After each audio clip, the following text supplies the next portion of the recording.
Ang mabuting balita ayon kay San Lucas. Noong panahong iyon, umuwi si Jesus sa Nazaret na kanyang kinalakhan. Gaya ng kanyang kinagawian, pumasok siya sa sinagoga ng araw ng pamamahinga. Tumindig siya upang bumasa at ibinigay sa kanya ang aklat ni Propeta Isaias. Binuksan niya ang aklat sa dakong kinasusulatan ng ganito: Sumasa akin ang Espiritu ng Panginoon, sapagkat hinirang niya ako upang ipangaral sa mga dukha ang mabuting balita. Sinugo niya ako upang ipahayag sa mga bihag na sila'y lalaya at sa mga bulag na sila'y makakikita, upang bigyang kaluwagan ang mga sinisiil at ipahayag ang pagliligtas na gagawin ng Panginoon. Binalumbon niya ang kasulatan at matapos isauli sa tagapaglingkod, siya'y naupo. Nakatitig sa kanya ang lahat ng nasa sinagoga at sinabi niya sa kanila, natupad ngayon ang bahaging ito ng kasulatan samantalang nakikinig kayo. Pinuri siya ng lahat at namangha sa kanyang napakahusay na pananalita. Ang mabuting balita ng Panginoon.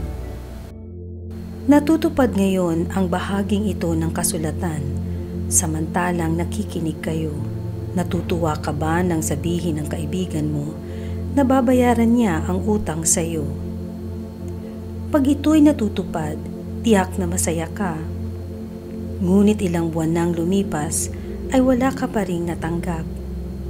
Ilang beses niya tinitext at nangako, ngunit ito'y napapako. Hindi natutupad ang salita.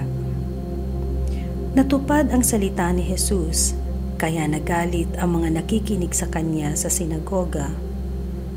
Sinabi ni Jesus na ang pag-ibig ng Diyos ay para sa lahat.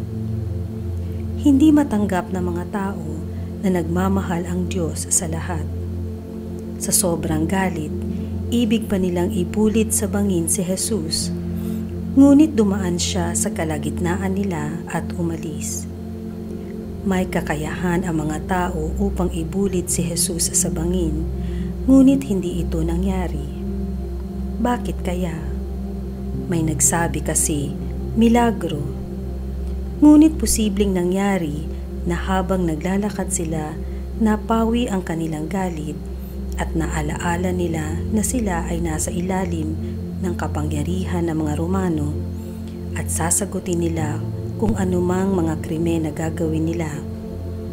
Kaya umalis si Jesus sa Nazaret at hindi na bumalik.